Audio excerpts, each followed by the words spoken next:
Shalom, saya Jenny. Saya memiliki 4 anak, yang besar berusia 29 tahun, yang bungsu berusia 16 tahun. Sekarang saya bergerak di pelayanan misi.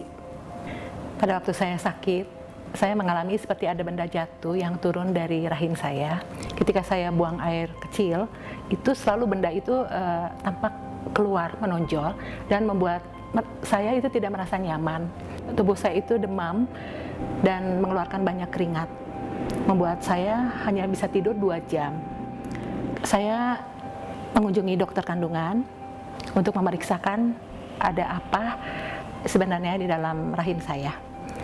Ternyata setelah di check up oleh dokter, hasilnya bahwa kandungan saya itu mengalami ada peradangan. Nah itu saya continue selama 2 minggu, saya selalu check up ke dokter, tapi hasilnya tidak membaik. Yang ada saya semakin sakit, lalu saya berkunjung ke dokter yang kedua untuk memastikan bagaimana perkembangan rahim saya. Ternyata dokter yang kedua menyatakan bahwa rahim saya udah ada di bawah, dan dokter menganjurkan untuk segera dioperasi, karena beliau mengatakan kalau ini dibiarkan, akan ada dampaknya itu rahimnya terbalik. Lalu saya berkata kepada diri saya sendiri bahwa tidak ada operasi. Tindakan saya melakukan hubungan intim selalu dengan Tuhan. Saya selalu banyak bicara sama Bapa bahwa janji-janjinya ya dan amin. Setelah beberapa bulan, saya tidak kontrol kembali ke dokter. Saya dimotivasi oleh pemimpin rohani saya dari home untuk saya melakukan tindakan iman, untuk saya pergi ke dokter kandungan yang keempat.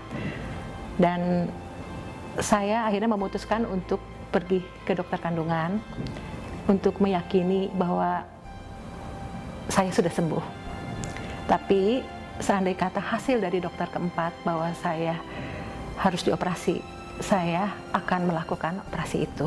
Tapi keyakinan saya itu tetap teguh bahwa saya sudah sembuh. Akhirnya saya di pap smear, hasil dari pap smear bahwa ada polip di kandungan saya, tapi itu tidak mengganggu. Lalu di rahim, ternyata posisi rahim itu ada di tempatnya semula, dan keadaannya itu mengecil dan menciut. Lalu saya kembali bertanya kepada dokter tersebut bahwa, "Dok, jadi nggak ada operasi?" Lalu dokter mengatakan nggak ada operasi karena memang ibu sehat.